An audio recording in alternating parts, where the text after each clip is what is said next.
Bonjour à tous, j'espère que tout le monde va bien. Je vais continuer le traité de l'oraison et de méditation de Saint-Pierre d'Alcantara. On est rendu à la deuxième série de méditation et on était rendu au samedi. On va méditer aujourd'hui sur le coup de lance donné au Sauveur. On va parler aussi sur la descente de la croix, sur les douleurs de la Vierge et sur la sépulture de notre Seigneur. Donc, commençons avec un signe de croix. Au nom du Père, du Fils et du Saint-Esprit. Amen. Considérez en ce jour, ce samedi, comment notre Seigneur eut le côté percé par une lance, comment il fut descendu de la croix, reçu dans les bras de la Vierge, de sa mère, et porté au tombeau. Considérez donc comment le Sauveur ayant rendu le dernier soupir sur la croix, et ses plus cruels ennemis ayant exécuté le dessein qu'il avait de le faire mourir, leur fureur, néanmoins, n'est pas encore assouvie. Ils veulent pousser plus loin leur vengeance en plus. Ils s'acharnent sur le corps inanimé du divin Maître. Ils tirent au sort et se partagent ses vêtements, et ils percent sa poitrine sacrée d'un coup de lance. Ô cruel bourreau, au cœur de fer, ce corps a-t-il donc à votre gré, si peu souffert étant vivant, que vous ne voulez pas lui faire grâce, même après sa mort? Est-il inimitié, si implacable qu'elle soit, qui ne s'apaise en voyant devant elle son ennemi mort? Inhumain, levez un peu votre regard sur la croix, et voyez cette figure où la mort est peinte, ses yeux éteints, cette pâleur, cette ombre du trépas. Et quoique vous soyez plus dur que le fer, que le diamant, vous-même, à cette vue, vous vous adoucirez. Du moins, je l'espère. Le soldat ministre de la vengeance arrive donc la lance à la main et la plonge avec force dans la poitrine nue du Sauveur.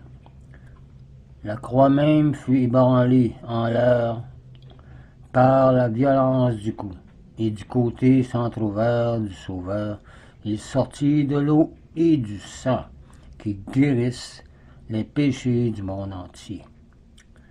Pour ceux qui croient.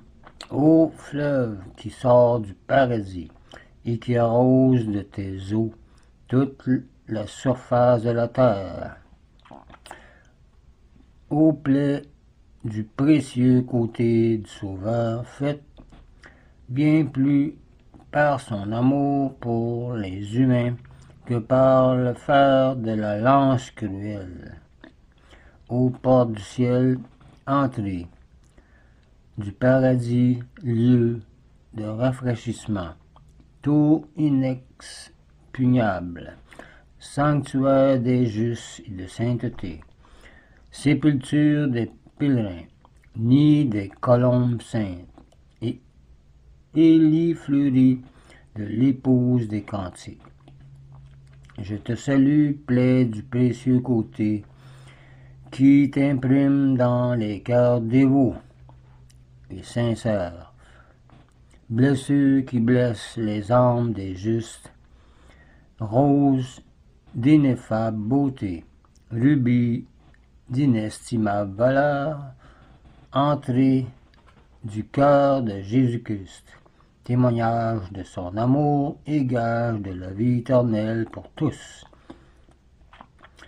Considérez ensuite comment, ce même jour, au soir, arrivèrent ces deux saints personnages, Joseph et Nicodème, et comment, ayant appliqué leur échelle contre la croix, ils descendirent entre leurs bras le corps du Sauveur. Dès que la Vierge vit que ce corps sacré, qui venait d'essuyer la tourmente de la passion, était près de toucher à terre, elle se prépara aussitôt à lui offrir sur son sein un port assuré, et à le recevoir des bras de la croix, dans les siens. Elle demande donc avec une grande humilité à ses nobles disciples qu'ils lui permettent maintenant de s'approcher de son Fils, puisqu'elle n'avait pu lui dire un dernier adieu, ni recevoir ses derniers embrassements. Quand il était sur le point d'expirer sur la croix, qu'il ne souffre pas, que sa douleur s'accroisse de toutes parts, et que si ses ennemis l'ont privé de cette consolation pendant que son Fils était vivant, ses amis du moins la lui accordent après sa mort. Mais quelle langue pourrait dire ce que la Vierge sentit lorsqu'elle le tint dans ses bras, elle qui l'a porté et l'a mis au monde? Ô ange de paix, pleurez avec cette divine Vierge. Cieux, pleurez, pleurez, étoiles du ciel, et vous toutes, créatures de l'univers, unissez vos larmes à celles de Marie. Et à tous ceux qui étaient là. Cette très sainte mère embrasse ce corps qui n'est plus qu'une plaie.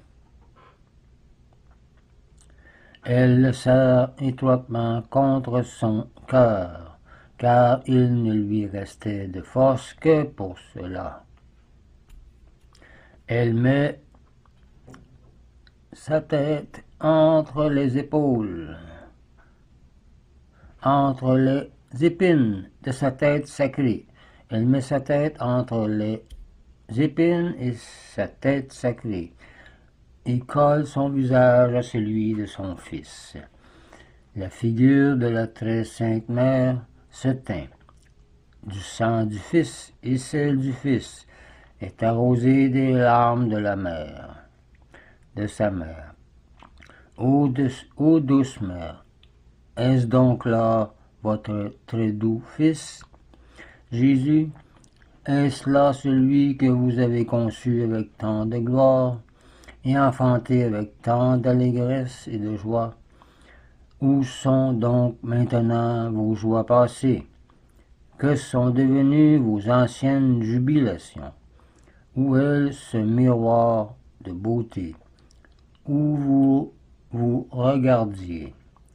Tous ceux qui étaient présents pleuraient. Ces saintes femmes pleuraient. Ces nobles vieillards pleuraient. Le ciel et la terre même pleuraient. Et toutes les créatures mêlaient leurs larmes à celles de la Vierge. Saint Jean l'évangéliste pleurait aussi amèrement, et tenant embrasé le corps de son bon maître Jésus, il disait: Ô mon Seigneur et mon cher maître, qui m'enseignera désormais? À qui irai-je dans mes doutes? Sur la poitrine de qui reposerai-je? Qui me découvrira les secrets du ciel maintenant? Oh, quel étrange changement! Hier soir, vous me teniez sur votre cœur, répandant en moi l'allégresse et la vie. Et maintenant, je vous paie une faveur si extraordinaire, en vous tenant mort sur mon cœur. Est-ce là ce visage que je vis transfiguré sur la montagne du Tabor? Est-ce là cette figure plus resplendissante que le soleil en son midi? Madeleine, la sainte pécheresse, fondait aussi en larmes. Et tenant embrasés les pieds du Sauveur, il disait, ô lumière de mes yeux et remède de mon âme, si le souvenir de mes péchés m'accable, qui me recevra? Qui guérira mes blessures? Qui prendra la parole en ma faveur? Qui me défendra contre les pharisiens? Oh, que ces pieds étaient différents de ce qu'ils sont maintenant, quand vous me permettez de m'en approcher, et que je l'ai lavé de mes larmes. Ô amour de mon cœur, que ne m'est-il donné en ce moment de mourir avec vous? Ô vie de mon âme, comment puis-je dire que je vous aime, puisque je suis vivante et que je vous sois mort, et que je vous vois mort devant mes yeux? Ainsi pleurait et se lamentait toute cette sainte compagnie, arrosant et lavant de ses larmes le corps du sacré du Sauveur. Mais l'heure de la sépulture étant arrivée, il enveloppe ce saint corps d'un linceul blanc. Il enveloppe sa tête d'un suaire. Et l'ayant placé sur un brancard, il s'achemine vers le monument qui lui était préparé, et ils y déposèrent ce précieux trésor, qui est son corps sacré. Le sépulcre fut fermé par une pierre. À ce moment, le cœur de la divine mère est plongé dans un abîme de tristesse. Là, elle se sépare une seconde fois de son fils. Là, elle commence de nouveau à sentir sa solitude. Là, elle se voit dépossédée de celui qui est tout son bien et qui est tout pour tout. Là, son cœur demeure enseveli avec celui qui est son trésor. Ce serait tout pour la méditation de samedi, à moins que vous vouliez en ajouter d'autres en lisant des lectures de la Bible. Donc la prochaine fois, le dimanche, on verra la descente de notre Seigneur aux limbes ou aux enfers pour aller chercher ceux qui étaient là, les patriarches, sur ses apparitions à la très Sainte Vierge et aux disciples, et sur le mystère de sa triomphante ascension. Et on parlera aussi qu'il a resté 40 jours avec ses disciples pour les enseigner sur le royaume de Dieu. Donc, je vous laisse là-dessus, je vous dis au revoir et union prière.